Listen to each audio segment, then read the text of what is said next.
Hello friends, എല്ലാവർക്കും നമസ്കാരം. നിങ്ങളേവരും കാത്തിരിക്കുന്ന രേവതിയുടെയും സച്ചിയുടെയും നാളത്തെ വിശേഷത്തിലേക്ക് എല്ലാ കൂട്ടുകാർക്കും സ്വാഗതം. എല്ലാവർക്കും നല്ലൊരു ദിവസം ആശംസിച്ചുകൊണ്ട് തന്നെ നമുക്ക് നാളത്തെ വിശേഷത്തിലേക്ക് കിടക്കാം. അതിനു മുമ്പായിട്ട് എപ്പോഴും പറയുന്ന പോലെ ആരെങ്കിലും ആദ്യമായിട്ട് കാണുന്നുണ്ടെങ്കിൽ ഒന്ന് സബ്സ്ക്രൈബ് ചെയ്ത് വെച്ചോളൂ. നമ്മുടെ വീഡിയോ ഇഷ്ടപ്പെടുന്നവർ ഒരു ലൈക്കും കൂടി അടിച്ചിട്ട് നമ്മുടെ വീഡിയോ കാണാൻ വേണ്ടി ശ്രദ്ധിക്കണേ. അപ്പൊ നമുക്ക് നേരെ വിശേഷത്തിലേക്ക് തന്നെ കിടക്കാം. അങ്ങനെ രേവതി തീരുമാനിച്ചിരിക്കുകയാണ് അടുക്കളയിൽ കയറി ഒരു പടിയും ഇന്ന് ചെയ്യില്ല എന്ന്. അതിന് കാരണമുണ്ട് കേട്ടോ. ഇന്നത്തെ എപ്പിസോഡ് ഞാൻ രാവിലെ ഇട്ടിട്ടുണ്ടായിരുന്നു. അത് കണ്ടവർക്ക് അറിയായിരിക്കാം. നമ്മുടെ സച്ചിയുടെ കൂട്ടുകാരൻ വന്നപ്പോൾ അറിയാതെ ഒരു തമാശയ്ക്ക് പറഞ്ഞതാണ് കേട്ടോ. എടാ, നിന്റെ ചേട്ടന്റെ കല്യാണമൊക്കെയാണ്. നിന്റെ ചേട്ടൻ വേറെ ഏതെങ്കിലും പെണ്ണുമായിട്ട് ഒളിച്ചോടി പോയി കഴിഞ്ഞാൽ ലാസ്റ്റ് ഇപ്പൊ തീരുമാനിച്ചിരിക്കുന്ന പെണ്ണ് നിന്റെ തലയിൽ കയറും. അങ്ങനെ തലയിൽ കയറിയ നിന്റെ ജീവിതം തീർന്നു. ജീവിതകാലം മുഴുവൻ നീ പിന്നെ അവളെ ചുമക്കേണ്ടി വരും. അപ്പൊ ഇത് നമ്മുടെ രേവതിക്ക് കൊള്ളൂലോ. കൊള്ളാതിരിക്കുന്നത് എങ്ങനെയാ? പക്ഷെ നമ്മളെ സുതിക്കിട്ട് കൊള്ളാൻ വേണ്ടിയാണ് സച്ചി അത് പറഞ്ഞത്. പക്ഷെ കൊണ്ടത് രേവതിക്കിട്ടാണ്. ചന്ദ്രയൊക്കെ അത് കേട്ട് കളിയാക്കുകയും ചെയ്തു. അപ്പൊ പിന്നെ രേവതിയുടെ മനസ്സങ്ങ് തളർന്നു പോയി. എന്നാ പിന്നെ ഈ അടുക്കളയിലും കയറുന്നില്ല, ഒരു കോപ്പം ഉണ്ടാക്കുന്നില്ലെന്നും പറഞ്ഞ് വാശി പിടിച്ച് അങ്ങനെ ഒരേ ഇരിപ്പാണ്. ചന്ദ്ര പറയുന്നു, നമ്മുടെ ശ്രുതിയൊക്കെ പറയുന്നു കാപ്പി ഉണ്ടാക്ക എന്ന്. നമ്മുടെ രേവതി അനങ്ങില്ല. എനിക്കിന്ന് വയ്യ, ഞാൻ ഇന്ന് ഉണ്ടാക്കില്ല, എനിക്ക് പറ്റില്ല. നിങ്ങൾക്ക് എല്ലാവർക്കും കാപ്പിയൊക്കെ ഉണ്ടാക്കി കഴിക്കാൻ പറ്റൂലോ.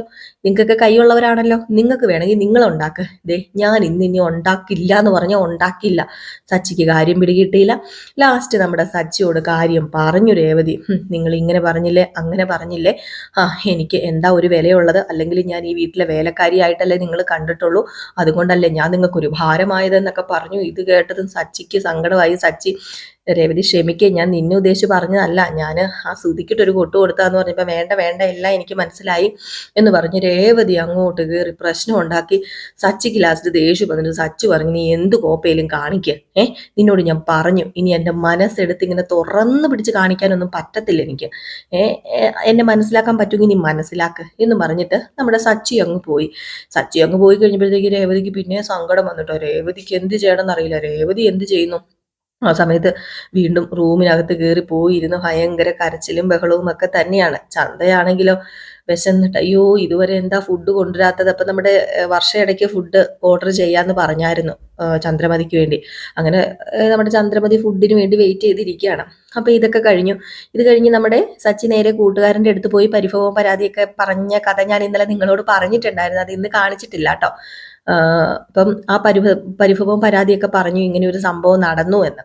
അപ്പൊ ഇത് കേട്ട് കഴിഞ്ഞപ്പോഴത്തേക്കും എന്താണ്, നമ്മുടെ കൂട്ടുകാരന്മാരെ പല പല പരിഹാര മാർഗങ്ങൾ എക്സ്പീരിയൻസ് ഉള്ളവരാണ്, കല്യാണമൊക്കെ കഴിച്ച് മക്കളൊക്കെ ഉള്ളവരാണ്. അപ്പം അവർക്ക് എക്സ്പീരിയൻസ് ഉണ്ടല്ലോ കുടുംബജീവിതത്തിൽ. അപ്പം അവർ പല പല കാര്യങ്ങളൊക്കെ പറഞ്ഞു. എടാ പൊട്ടാ, നീ അങ്ങനെ പറയരുത്, ഇതിനൊക്കെ ഒരു മയമുണ്ട്, നമ്മൾ അങ്ങനെ പറഞ്ഞ് സമാധാനിപ്പിക്കണം. അവർക്ക് അങ്ങനെയാണ്, അവർക്ക് ഒരു ഇച്ചിരി മതി പെണ്ണുങ്ങൾക്ക് നമ്മളോട് പിണങ്ങാനായിട്ട്. പക്ഷെ നമ്മൾ തഞ്ചത്ത് നിന്ന് വേണം അവിടെ ഒരു പിണക്കം മാറ്റിയെടുക്കാൻ. അതിനുവേണ്ടി അവർക്ക് ഇഷ്ടമുള്ള എന്തേലും നീ മേടിച്ചുകൊണ്ടൊക്കെ പോകണമെന്ന് പറഞ്ഞപ്പോൾ ഇഷ്ടമുള്ള എന്ത് മേടിച്ചുകൊണ്ട് പോകാനാ? സാധാരണ പൂവൊക്കെയാണ് രാത്രി കൊണ്ട് കൊടുക്കുന്നത്. പെണ്ണുമ്പിള്ളമാർക്ക് പൂവൊക്കെ കൊണ്ട് കൊടുത്ത് തലയിലൊക്കെ പൂവൊക്കെ വെച്ച് കൊടുത്തു കഴിയുമ്പോൾ അവരുടെ സങ്കടമൊക്കെ അങ്ങ് മാറും. പിന്നെ അവള് പൂവിന് നടുക്കാ കിടക്കുന്നത്. ഇനിയിപ്പോൾ അവൾക്ക് പൂവ് എങ്ങനെ ഞാൻ കൊടുക്കുന്നത്? പൂവ് അല്ലെങ്കിൽ അവൾക്ക് ഇഷ്ടമുള്ള എന്തെങ്കിലും മേടിച്ച് കൊടുക്കണം. അപ്പൊ അങ്ങനെയൊക്കെ ആകുമ്പോഴത്തേക്ക് ഈ പിണക്കം അങ്ങ് മാറിക്കോളും. പെണ്ണുങ്ങളുടെ മനസ്സല്ലേ, അവരുടെ മനസ്സിൽ ഇച്ചിരി നേരെ ഇത് നിൽക്കത്തുള്ളൂ. നമ്മൾ പിന്നെ സ്നേഹിച്ച് കഴിയുമ്പോൾ അതൊക്കെ അങ്ങ് പോകുന്നൊക്കെ പറയുന്നുണ്ട്. അപ്പൊ ഇതിനിടയിൽ നമ്മുടെ രേവതിയുടെ അമ്മ രേവതിനെ വിളിച്ചായിരുന്നു. രേവതി കാലി തുള്ളി ഫോൺ കട്ട് ചെയ്തു കേട്ടോ. സംസാരിച്ചിട്ട് നിങ്ങൾ ഫോൺ വെച്ചിട്ട് പോകുന്നുണ്ടോ? നിങ്ങളൊക്കെ കാരണം എൻ്റെ ജീവിതം ഇങ്ങനെ ആയതെന്നൊക്കെ പറഞ്ഞ് നമ്മുടെ ലക്ഷ്മിയോട് ഇങ്ങനെയൊക്കെ പറഞ്ഞു കഴിഞ്ഞപ്പോഴത്തേക്ക് ലക്ഷ്മിക്ക് സങ്കടമായി. ഇവിടെ എന്തോ പ്രശ്നമുണ്ട് എന്ന് ലക്ഷ്മിക്ക് മനസ്സിലായി. എന്നിട്ട് രേവതി ഫോണും കട്ട് ചെയ്തു. ആകപ്പാടെ മൊത്തം പ്രശ്നം, സീൻ കോൺട്ര. പിന്നെ കാണിക്കുന്നതെന്ന് പറഞ്ഞിട്ടുണ്ടെങ്കിൽ നമ്മുടെ സച്ചി രേവതിക്ക് എന്തെങ്കിലും മേടിക്കാൻ വേണ്ടി ഇങ്ങനെ പോവുകയാണ്. അപ്പൊ അവിടെ എങ്ങാണ്ട് ഒരു സ്പെഷ്യൽ എന്തോ കിട്ടുന്നൊരു കടയുണ്ട്, ഒരു ഹോട്ടലാണ്. അപ്പൊ അവിടെ ഇവർ ചോറുണ്ണാൻ പോകുമ്പോഴത്തേക്ക് എന്തോ ഒരു സ്വീറ്റ്സ് സ്പെഷ്യൽ ആയിട്ടുണ്ട്. അപ്പൊ അത് മേടിച്ചുകൊണ്ട് കൊടുക്കുക. അത് നല്ലൊരു ടേസ്റ്റ് ഉള്ള സ്വീറ്റ്സ് ആണ്. അപ്പൊ ഈ മധുരം കഴിക്കാൻ ഇഷ്ടമുള്ളവർക്കൊക്കെ അതൊക്കെ ഇഷ്ടമാണെന്നൊക്കെ പറഞ്ഞ് മഹേഷും കൂട്ടുകാരന്മാരൊക്കെ കൂട്ടിക്കൊണ്ട് പോവാണ് സച്ചിനെ. സച്ചി അവിടെ ചെന്ന് കഴിയുമ്പോഴത്തേക്കും ഹോട്ടലിൽ കയറുന്നു, അവിടെ ഇരിക്കുന്നു. അപ്പൊ അവിടെ 2 പേര് പരിചയപ്പെടുകയാണ് കേട്ടോ. അതായത് ആ ഹോട്ടലിന്റെ മുതലാളി. ഹോട്ടൽ എന്ന് പറഞ്ഞ ഒരു ചെറിയ ഹോട്ടലോ റെസ്റ്റോറൻ്റ് ഒന്നും പറയാൻ പറ്റില്ല, ഒരു വഴിയോര കട എന്നേ പറയാൻ പറ്റത്തുള്ളൂ. അതുപോലെ ഒരു ചെറിയ കടയാണ്. പക്ഷെ അവിടെ നല്ല വൃത്തിയും മെനയും എന്താ പറയുക, നമ്മൾ വീട്ടിലിരുന്ന് കഴിക്കുന്ന ഒരു ഫീലിങ്സ് ഒക്കെ തോന്നും. അങ്ങനെ ഭക്ഷണമൊക്കെ അവർ കൊണ്ടുവന്ന് വിളമ്പിയൊക്കെ ഇട്ട് കഴിഞ്ഞിട്ട് നമ്മുടെ സച്ചി ചോറെടുത്ത് വായിൽ വെച്ച് കറിയൊക്കെ കൂട്ടി കഴിച്ചു കഴിഞ്ഞപ്പോഴത്തേക്കും സച്ചിക്ക് അറിയില്ല, തൻ്റെ അച്ഛമ്മ കറി വെക്കുന്ന അതേ ടേസ്റ്റ് കിട്ടുകയാണ് കേട്ടോ. പെട്ടെന്ന് ആ ചോറെടുത്ത് വാരി ഒന്നുകൂടെ കഴിച്ചിട്ട്, അയ്യോ ഇത് സൂപ്പറാണ് കേട്ടോ, അതെ അതെ അവിടെ നിന്നേ എന്ന് പറഞ്ഞ് ആ ചോറ് വിളമ്പിയ പുള്ളിക്കാരിനെ വിളിക്കുകയാണ്.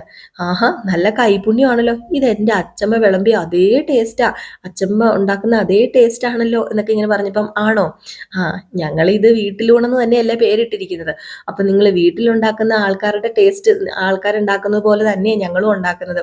അതെ ഈ ട്രിക്ക് എവിടെ നിന്നാണ് നിങ്ങൾക്ക് കിട്ടിയത്? ഇത് ട്രിക്കൊന്നുമല്ല. ഈ ഭക്ഷണമൊക്കെ വിളമ്പുമ്പം അതിൻ്റെ കൂടെ കറികളും വെള്ളവും ഒക്കെ അല്ല തരുന്നത്, അതിൻ്റെ കൂടെ നിങ്ങൾ സ്നേഹവും കൂടെ തരുന്നുണ്ട്. അപ്പം അതുകൊണ്ടാണ് നിങ്ങൾക്ക് ഇതുപോലെ ടേസ്റ്റ് തോന്നുന്നത്. ഓഹോ അങ്ങനെയുണ്ടല്ലേ. ദേ എൻ്റെ ഭാര്യയും പാചകത്തിലും മിടുക്കിയാണ് കേട്ടോ, നന്നായിട്ട് ഭക്ഷണം ഉണ്ടാക്കും, നല്ല സൂപ്പറായിട്ട്. മുത്തശ്ശി കേമിയ കേമി, മുത്തശ്ശി എന്നല്ല അച്ഛമ്മ കേമിയ, അച്ഛമ്മയും അടിപൊളിയായിട്ട് ഉണ്ടാക്കും. ഇതിനും ആ ഒരു ടേസ്റ്റൊക്കെ തന്നെ ഉണ്ട് എന്ന് പറഞ്ഞപ്പോഴത്തേക്കും വേറൊരാളും കൂടെ അവിടെ ഉണ്ടായിരുന്നത്, ഒരു ഭാര്യയും ഭർത്താവും കൂടെ ചേർന്ന് നടത്തുന്ന കഥയാണ്. അപ്പൊ ഭർത്താവ് വന്നിട്ട്, ആഹാ കുടുംബത്തിനോട് സ്നേഹമുള്ള ആളാണെന്ന് തോന്നുന്നല്ലോ. എനിക്ക് കുടുംബം എന്ന് വെച്ചിട്ടുണ്ടെ ജീവനാ, എൻ്റെ ജീവൻ തന്നെയാ. എൻ്റെ അച്ഛമ്മ എന്ന് പറഞ്ഞാലേ എൻ്റെ പ്രാണനാ, പിന്നെ എൻ്റെ ഭാര്യ അവൾ വന്നതിൽ പിന്നെയാ എൻ്റെ കുടുംബത്തെ ഒരു സ്ഥാനം എനിക്ക് ഉണ്ടായത്. അതൊക്കെ ഒരു കഥയാ.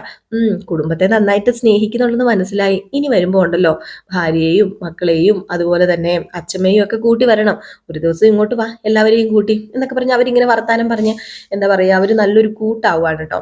ആ ഭാര്യയോടും ഭർത്താവിനോടും സച്ചി നല്ലൊരു കൂട്ടാവുകയാണ്. മാത്രമല്ല അവരുടെ ഒരു ഇടപെടൽ എന്ന് പറഞ്ഞു കഴിഞ്ഞിട്ടുണ്ടെങ്കിൽ എന്തോ പെട്ടെന്ന് കാണേണ്ട പോലെയൊന്നുമല്ല, സ്വന്തം ആൾക്കാരെ പോലെയൊക്കെ തന്നെ തോന്നും. അപ്പൊ അയാൾ ചോദിച്ചു, അല്ല തന്റെ ജോലി എന്താണോ എന്ന് ചോദിച്ചപ്പോൾ ഞാനേ ഒരു ഡ്രൈവറാ എന്നിങ്ങനെ പറഞ്ഞപ്പം, ആണോ ഡ്രൈവറാ അല്ലേ, നമ്മളൊക്കെ ഏകദേശം ഒരേ രീതിയിൽ ജോലി ചെയ്യുന്നവരല്ലേ. ഒരേ രീതിയിൽ ജോലി ചെയ്യുന്നതോ, നിങ്ങളൊരു ഹോട്ടൽ നടത്തുന്നു, ഞാൻ ഡ്രൈവർ, ഇത് രണ്ടും രണ്ട് ഇതില്, ഒരെണ്ണം ആ അറ്റത്തും ഒരെണ്ണം ഈ അറ്റത്തും അല്ലേ ചേട്ടാ നിൽക്കുന്നതെന്ന് ചോദിച്ചപ്പം, അതൊക്കെ ശരിയാണ്, നിങ്ങൾ ഓരോ ദിവസം ഓരോ പുതിയ ആൾക്കാരെ പരിചയപ്പെടുന്നില്ലേ, ഓരോ ദിവസം ഓരോ പുതിയ ആൾക്കാരല്ലേ നിങ്ങളുടെ വണ്ടിയിൽ കയറുന്നത്, അതുപോലെ തന്നെ ഈ ഹോട്ടലിലും ഓരോ ദിവസം ഓരോ ആൾക്കാരെ ഞങ്ങൾക്ക് കാണാനായിട്ട് സാധിക്കും, പുതിയ പുതിയ ആൾക്കാര്. അങ്ങനെ ഞങ്ങളുടെ ബന്ധം വളർത്തിയെടുക്കാനും സാധിക്കും.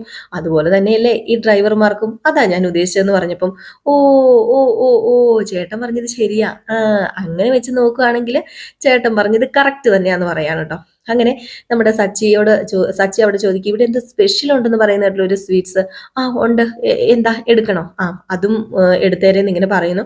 അങ്ങനെ ഭക്ഷണമൊക്കെ കഴിച്ചു കഴിഞ്ഞ് കൈയൊക്കെ കഴുകി കഴിഞ്ഞിട്ട് നമ്മുടെ സച്ചി ആ ഒരു സ്വീറ്റ്സ് ഒക്കെ മേടിച്ച് പൈസ എത്രയാന്ന് ചോദിച്ചപ്പോഴത്തേക്ക് ഇത്ര രൂപയാന്ന് പറഞ്ഞ് പൈസയൊക്കെ കൊടുത്തിട്ട് പോകാൻ തുടങ്ങുമ്പോഴത്തേക്ക്, ഇനി വരുമ്പോൾ ഭാര്യേനെയും മക്കളെയൊക്കെ കൂട്ടിക്കൊണ്ട് വരണോട്ടോ എന്നൊക്കെ പറയുന്നുണ്ട് അയാള്. അങ്ങനെയാണ് നമ്മുടെ സച്ചി അവിടെ നിന്ന് നേരെ പോകുന്നത് കേട്ടോ. ഏതായാലും സച്ചിക്ക് എന്തോ ആ കടയിൽ കയറിയപ്പം ഒരു വല്ലാത്തൊരു വൈബൊക്കെ കിട്ടി, ഇനി എന്നും ഞങ്ങൾ ഈ കടയിൽ ചോറിനാൻ വരത്തുള്ളൂ എന്നിങ്ങനെ പറയുകയും ചെയ്തു സച്ചി അവരോട്. അവരും ഒരു പ്രത്യേക സ്നേഹമുള്ളൊരു മനുഷ്യർ തന്നെയാണ്. സത്യമായിട്ട് നമ്മളും ഇങ്ങനെ യാത്രയൊക്കെ പോകുമ്പോൾ ഇങ്ങനെയുള്ളവരെ കാണാറില്ലേ, ഞാൻ കണ്ടിട്ടുണ്ട് കേട്ടോ. നമ്മളിങ്ങനെ പെട്ടെന്നൊക്കെ ഹോട്ടലിലൊക്കെ കഴിക്കാൻ കയറുമ്പോൾ ഈ ചെറിയ ചെറിയ വഴിയോര കടയിലൊക്കെ കയറുമ്പോഴത്തേക്കും എന്തോ അവരുടെ വർത്താനം കേട്ട് തന്നെ ചിലപ്പോൾ നമ്മുടെ വയറ് നിറഞ്ഞു പോകും. കാരണം അതുപോലെ സ്നേഹത്തോടു കൂടി സംസാരിച്ച് ഈ വലിയ റെസ്റ്റോറൻറ്റ് ചെന്ന് കഴിഞ്ഞാലൊന്നും ആ ഒരു ഇതൊന്നും കിട്ടത്തൊന്നുമില്ല. പക്ഷെ ചിലവരുണ്ട് കേട്ടോ. അപ്പൊ ആ ഒരു ക്യാരക്ടർ പോലെയാണ് ആ മറ്റേ രണ്ട് ഭാര്യയും ഭർത്താവിനെയും കാണുന്നത്. അല്ല ഇത് കഴിഞ്ഞ് പിന്നെ കാണിക്കുന്ന സീൻ എന്ന് പറഞ്ഞിട്ടുണ്ടെങ്കിൽ നമ്മുടെ ദേവുവിനെയാണ്. അപ്പം ദേവു ഇങ്ങനെ പഠിച്ചുകൊണ്ടിരിക്കുമ്പോഴത്തേക്കും ദേവുവിൻ്റെ അടുത്തേക്ക് ലക്ഷ്മി ചെന്നിട്ട് കറിയൊക്കെ ഇത് ഇച്ചിരി ഉപ്പ് നോക്കിയേ, ഈ കറിക്ക് ഉപ്പുണ്ടോ എന്ന് നോക്കിയെന്ന് പറയാം. അപ്പോഴത്തേക്കും നമ്മുടെ ദേവു ഉപ്പുണ്ടോ എന്ന് നോക്കിയപ്പോൾ ലേശം ഉപ്പില്ലല്ലോ അമ്മ, ഇതെന്താ ഉപ്പൊന്നും ഇടാതെ, അമ്മയ്ക്ക് എന്താ പറ്റിയത്? ഒന്നും പറയാതിരിക്കുന്ന എൻ്റെ പൊന്നു ദേവു നല്ലത്. രാവിലെ ആ പെങ്കൊച്ച് വിളിച്ചതാ, അത് കഴിഞ്ഞ പിന്നെ ഒരു സമാധാനം കിട്ടിയിട്ടില്ലെന്നേ. അവളാണെങ്കിൽ വിളിച്ചിട്ട് ഫോൺ എടുക്കുന്നുമില്ല. അതെന്താ ഫോൺ എടുക്കാത്തത്? ആർക്കറിയാം എന്താണെന്ന്. ഇനി വല്ല വഴക്കും പൊക്കാണൊക്കെ ഉണ്ടായോ ഒന്നും അറിയില്ല. സച്ചിയോട് ദേഷ്യമുള്ള പോലെയാണ് സംസാരിച്ചത്. ഇനിയിപ്പം ആ രീതിക്ക് വല്ല വഴക്കും ഉണ്ടായോ? ഒരു എത്തും പിടിയും കിട്ടുന്നില്ല എൻ്റെ പൊന്നു ഒച്ച എന്നൊക്കെ ഇങ്ങനെ പറയാണ്. ഇതൊക്കെ കേട്ട് കഴിഞ്ഞപ്പോഴത്തേക്കും ദേവ് പറഞ്ഞു ഒന്നും കൂടി ഒന്ന് വിളിച്ചു നോക്കാൻ പറഞ്ഞു. അപ്പൊ ഫോൺ എടുത്തതും പെട്ടെന്നൊരു ഫോൺ കോൾ വരുന്നുണ്ട് കേട്ടോ. അപ്പൊ അതിന് മുമ്പായിട്ട് വേറൊരു സീനും കൂടെ കാണിക്കുന്നുണ്ട്. അപ്പം അതൊക്കെ അവിടെ നിൽക്കട്ടെ. നമ്മുടെ ദേവുവിന്റെ ലക്ഷ്മിയുടെ സീൻ അവിടെ നിൽക്കട്ടെ. അതിന് മുമ്പ് കാണിക്കുന്നത് നമ്മുടെ രവീന്ദ്രൻ രേവതി എന്ന് വിളിച്ചുകൊണ്ട് കയറി വരികയാണ്. അപ്പൊ അവിടെ ചന്ദ്രയുണ്ട്. അപ്പൊ ചന്ദ്രയാണെങ്കിൽ നിങ്ങൾ ആരെയും വിളിക്കുന്നത്, അവളൊന്നും ഇവിടെ ഇല്ല എന്ന് പറയാം. അതെന്താ അവളിവിടെ വരാത്തത്? അവള് ഇതുവരെ കച്ചവടത്തിന് പോയിട്ട് വന്നില്ലേ? എങ്ങനെ വരാനാ? അവൾ ഇതുവരെ വന്നിട്ടില്ല. അവൾക്ക് ഇവിടെ നിന്ന് ഇറങ്ങിയാൽ മതിയല്ലോ, തെണ്ടിത്തിരിഞ്ഞാൽ മതിയല്ലോ. അവള് തെണ്ടിത്തിരിഞ്ഞ് നടക്കുകയല്ലേ. ഒരു പൂവിൽപ്പന പേരും അവളിവിടെ കാണിച്ചു കൂട്ടുന്ന കാട്ടായങ്ങൾ എന്തൊക്കെയാ, കൂത്തെന്തൊക്കെയാ എന്നൊക്കെ ഇങ്ങനെ പറയുമ്പോ എന്താടി നീ ആ പെങ്കൊച്ചിന് ഇങ്ങനെയൊക്കെ പറയുന്നത്? ചിലപ്പോ ഇന്ന് കച്ചവടം കുറച്ച് കൂടുതൽ കാണുമായിരിക്കും, അതായിരിക്കും വൈകുന്നത്. പിന്നെ ഇവിടെ ഒന്നും വെച്ചുണ്ടാക്കാതെ അവള് പോയിരിക്കുന്നത്. അതെന്താ വെച്ചുണ്ടാക്കാതെ പോയത്? എന്നെ കൊണ്ടൊന്നും പറയിപ്പിക്കരുതെന്ന് പറഞ്ഞപ്പോഴത്തേക്കും നമ്മുടെ സച്ചിയും കയറി വരികയാണ്. അപ്പൊ സച്ചി കയറി വന്നിട്ട് രേവതി എന്ന് വിളിച്ചോണ്ടാ കയറി വരുന്നത്. അപ്പം നമ്മുടെ ചന്ദ്ര പറയും, രേവതി ഇല്ല, രേവതി കിടന്നിടത്തൊരു കൂടെ ഇല്ല, ഇവിടെ ആട് കിടന്നിടത്തൊരു കൂടെ ഇല്ല എന്ന് പറയുന്ന പോലെ പറയുന്നുണ്ട്. അപ്പോഴേക്കും നമ്മുടെ സച്ചു ചോദിച്ചാൽ അതിന്റെ രേവതി ഇല്ലാത്തത് ഇവിടെ, രേവതിയുടെ വണ്ടി പുറത്തിരിപ്പുണ്ടല്ലോ. അവളിന്ന് വണ്ടിയും കൊണ്ടല്ല പോയത്, അവള് രാവിലെ ഇവിടെ നിന്ന് എഴുന്നള്ളി പോയതാ, തെണ്ടി നടക്കായിരിക്കും അവള്. ചിലപ്പോ അവളുടെ വീട്ടിൽ പോയി കാണും അവള്. ആഹാരം ഒന്നും ഉണ്ടാക്കിയില്ല, അങ്ങനെയും ചെയ്ത് ഇങ്ങനെയും ചെയ്ത് അവൾക്ക് നടന്നാൽ മതിയല്ലോ. രാവിലെ ഇവിടെ ആൾക്കാർ ഹോട്ടലിൽ നിന്ന് ഭക്ഷണം കഴിച്ചു. അപ്പൊ രവീന്ദ്രൻ പെട്ടെന്ന് ചോദിച്ചു, ഹോട്ടലിൽ നിന്ന് ഭക്ഷണം കഴിച്ചെന്നോ? അപ്പം ചന്ദ്ര പറഞ്ഞു, അവനോട് ചോദിക്കും, അവന്റെ ഭാര്യ ഇന്ന് രാവിലെ ഇവിടെ ഒന്നും വെച്ചിട്ടില്ല, അവളെന്തോ പ്രതിഷേധം അറിയിച്ചോണ്ടാ പോയിരിക്കുന്നത് എന്ന് പറഞ്ഞു. ആണോ? എന്നാ പിന്നെ അവൾക്ക് എന്തെങ്കിലും വയ്യായിക കാണുമായിരിക്കും, അതായിരിക്കും എന്നിങ്ങനെ പറഞ്ഞ് രവീന്ദ്രൻ ഇങ്ങനെ സമാധാനപ്പെടുത്തുന്നുണ്ട്. പക്ഷെ ചന്ദ്ര അവിടെ കിടന്ന് വീണ്ടും അവൾ അവിടെ പോയി, അവൾ ഇവിടെ പോയി, അവൾക്ക് ഒരു പണിയും ചെയ്യണ്ടല്ലോ, അവൾക്ക് അങ്ങനെ നടന്നാൽ മതിയല്ലോ, അവൾക്ക് ഇങ്ങനെ നടന്നാൽ മതിയല്ലോ എന്നൊക്കെ പറഞ്ഞുകൊണ്ട് വീണ്ടും ഇങ്ങനെ നടക്കുകയാണ്. വീണ്ടും എന്താ പറയുന്നത്, ഒരു രേവതിനെ കുറ്റം പറയാൻ കിട്ടുന്ന അവസരം മാറ്റി വെക്കുന്നില്ല. അപ്പൊ ശ്രീകാന്ത് വന്നു. ശ്രീകാന്ത് കയറി വന്നതും എന്താ ഇവിടെ കിടന്ന് ഒച്ചപ്പാടെന്ന് ചോദിച്ചപ്പോഴത്തേക്കും ശ്രീകാന്ത് വരെ വന്നു. എന്നിട്ട് ഇതുവരെ അവക്ക് വരാറായിട്ടില്ല. അല്ല, വർഷ എന്തിയടാ? വർഷയ്ക്ക് ഇച്ചിരി ജോലി ഉണ്ടെന്നാ പറഞ്ഞത്, അവൾ ജോലി കഴിഞ്ഞ് ഇങ്ങോട്ടേക്ക് വന്നോളൂ എന്ന് പറഞ്ഞപ്പം എല്ലാവരും വൈകിട്ട് കയറി വരുന്നുണ്ട്, പക്ഷേ ഇതുവരെ രേവതി വന്നിട്ടില്ല. അവള് എവിടെയെങ്ങാണ്ട് പോയി കിടക്കാണ്. അവള് എന്നെ കൊണ്ടൊന്നും പറയിപ്പിക്കരുതെന്ന് പറഞ്ഞ് വീണ്ടും തുടങ്ങിയപ്പോഴത്തേക്കും നമ്മുടെ സച്ചി പറഞ്ഞു, ഒന്ന് മിണ്ടാതിരിക്കുന്നുണ്ടോ? അവൾ എന്തെങ്കിലും ആവശ്യത്തിന് പോയതായിരിക്കും, ഒന്ന് മിണ്ടാതിരിക്കാൻ പറഞ്ഞു. അപ്പൊ ഫോൺ എടുത്ത് വിളിച്ചു കഴിഞ്ഞപ്പോ കിട്ടുന്നുമില്ല. അപ്പൊ ആകെപ്പാടെ ടെൻഷനായി നമ്മുടെ സച്ചിക്ക് കേട്ടോ. ഇനിയിപ്പൊ എന്ത് ചെയ്യണമെന്നും അറിയത്തുമില്ല. ഈ ഒരു സമയത്ത് നമ്മുടെ ശ്രുതിയും കയറി വന്ന് അയ്യോ വിശക്കുന്നേന്ന് പറഞ്ഞാ ശ്രുതി കയറി വരുന്നത്. അപ്പോഴത്തേക്കും ചന്ദ്ര പറഞ്ഞു, ഇവിടെ വിശപ്പിനൊന്നും ഇല്ല, അവൾ ഇതുവരെ ഇവിടെ വന്നിട്ടില്ല എന്ന് പറഞ്ഞപ്പോ അതെന്താ അവള് വരാത്തത് എന്നിങ്ങനെ ശ്രുതി ചോദിച്ചു. എന്തേ രേവതി വരാത്തതെന്ന് ചോദിച്ചപ്പോ അവള് കാണുന്നില്ല, അവളെ കാണാതെ പോയി എന്ന് പറഞ്ഞപ്പോ രവീന്ദ്രൻ പറഞ്ഞു, ആര് ഇവിടെ പറഞ്ഞത് അവളെ കാണാതെ പോയെന്ന്? അവളെ കാണാതെ പോയിട്ടൊന്നും ഇല്ലല്ലോ, അവൾ ഇങ്ങോട്ട് വന്നോളൂ, നീ കൂടുതൽ കാണാതെ പോക്കിക്കണ്ടെന്ന് പറഞ്ഞു. ഈ സമയത്ത് നമ്മുടെ സച്ചി വല്ലാത്തൊരവസ്ഥയിൽ നിന്നിട്ട് സച്ചി ഈ ഒരു സമയത്താണ് നമ്മുടെ ലക്ഷ്മിനെയും ദേവുവിനെയും ഫോൺ വിളിക്കുന്നത്. അങ്ങനെ ലക്ഷ്മിനെയും ദേവുവിനെയും ഫോൺ വിളിച്ചിട്ട് രേവതി അവിടെ ഉണ്ട്, രേവതിയുടെ കയ്യിലൊന്ന് കൊടുക്കാൻ പറയാണ്. അപ്പോഴത്തേക്കും ദേവു പറഞ്ഞു, രേവതിയോ? രേവതി ചേച്ചി ഇവിടെ ഇല്ല സച്ചിയേട്ടാന്ന് പറഞ്ഞപ്പോ ചുമ്മാ നോണ പറയല്ലേ, തമാശ പറയല്ലേ, ദേവു കൊടുത്തേ, രേവതിയുടെ കൈ ഫോൺ കൊടുത്തേന്ന് പറഞ്ഞപ്പോ അയ്യോ സത്യമായിട്ടും രേവതി ചേച്ചി ഇവിടെ ഇല്ല, രേവതി ചേച്ചി രാവിലെ വിളിച്ചായിരുന്നു നമ്മ പറഞ്ഞു, പിന്നെ ഞങ്ങളോട്ട് വിളിച്ചിട്ട് കിട്ടുന്നുമില്ല എന്ന് പറഞ്ഞു. അങ്ങനെ ആകെപ്പാടെ നമ്മുടെ സച്ചി പേടിച്ചു പോവുകയാണ് കേട്ടോ.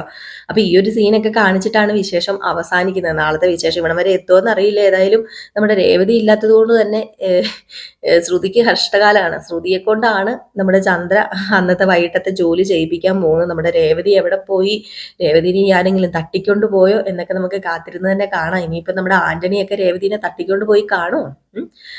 പറയാൻ പറ്റത്തില്ലല്ലോ. ആന്റണിക്ക് ശത്രുതയാണല്ലോ രേവതിയോടും സച്ചിയോടും. അപ്പം അതുവഴിയും ചിലപ്പോൾ നമുക്ക് ചിന്തിക്കാം. അപ്പൊ നമുക്ക് കാത്തിരുന്ന് തന്നെ കാണാം എന്തൊക്കെ ഇനി സംഭവിക്കാൻ പോകുന്നത്. അപ്പൊ എല്ലാവരും കാത്തിരിക്കുക കേട്ടോ. അപ്പൊ നമ്മള് ഇന്ന് രാവിലെ തന്നെ രേവതിയുടെ ഫുൾ വിശേഷം ഇട്ടിട്ടുണ്ടായിരുന്നു, അതിന്റെ ബാലൻസ് കഥയാണ് നമ്മളിപ്പോ പറഞ്ഞത്. അപ്പൊ രാവിലത്തെ വിശേഷം ആരെങ്കിലും കേൾക്കാൻ വിട്ടുപോയിട്ടുണ്ടെങ്കിൽ നമ്മുടെ ഈ വീഡിയോയുടെ താഴ്ഭാഗത്ത് നയനയുടെയും ആദർശിന്റെയും കഥ കിടപ്പുണ്ട്. അതിന്റെ താഴ്ഭാഗത്തായിട്ടാണ് രേവതിയുടെ സച്ചിയുടെയും കഥ കിടക്കുന്നത്. അപ്പൊ ഒന്ന് പോയി കണ്ടോട്ടോ. പിന്നെ നമ്മുടെ അലീനയുടെ കഥ ഇന്ന് നമുക്ക് ഒറിജിനൽ കഥ കിട്ടിയിട്ടില്ല, ഡിലേ ആണ്. ഏതായാലും ഇന്നലെ ഞാൻ പ്രമോ വിശേഷം ഇട്ടിട്ടുണ്ടായിരുന്നു, അതും ആരെങ്കിലും കയറി കാണാനുണ്ടെങ്കിൽ റിയൽ സ്റ്റോറിക്കകത്ത് പോയാൽ മതി കേട്ടോ. നമ്മൾ പ്രമോ വിശേഷം ഫുൾ ഇട്ടിട്ടുണ്ട്, അതും നിങ്ങൾക്ക് കാണാനായിട്ട് സാധിക്കും. റിയൽ സ്റ്റോറി എന്നാണ് നമ്മുടെ ആ ചാനലിന്റെ പേര്. അപ്പൊ ഞാൻ തൽക്കാലം ഇപ്പൊ പോവുകയാണ്. നിങ്ങൾക്ക് വീഡിയോ ഇഷ്ടപ്പെടുന്നുണ്ടെങ്കിൽ തീർച്ചയായിട്ടും നിങ്ങളുടെ അഭിപ്രായങ്ങൾ കമന്റിലൂടെ രേഖപ്പെടുത്തണം കേട്ടോ. ആരും മടിക്കരുത്, കമന്റൊക്കെ എല്ലാവരും ഇട്ട് നമ്മൾ റിപ്ലൈ ഒക്കെ തന്നോളാം കേട്ടോ. അപ്പൊ കമന്റൊക്കെ ഇട്ടോ, പോസിറ്റീവ് ആണെങ്കിലും നെഗറ്റീവ് ആണെങ്കിലും കമന്റൊക്കെ എല്ലാവരും ചെയ്യണേ.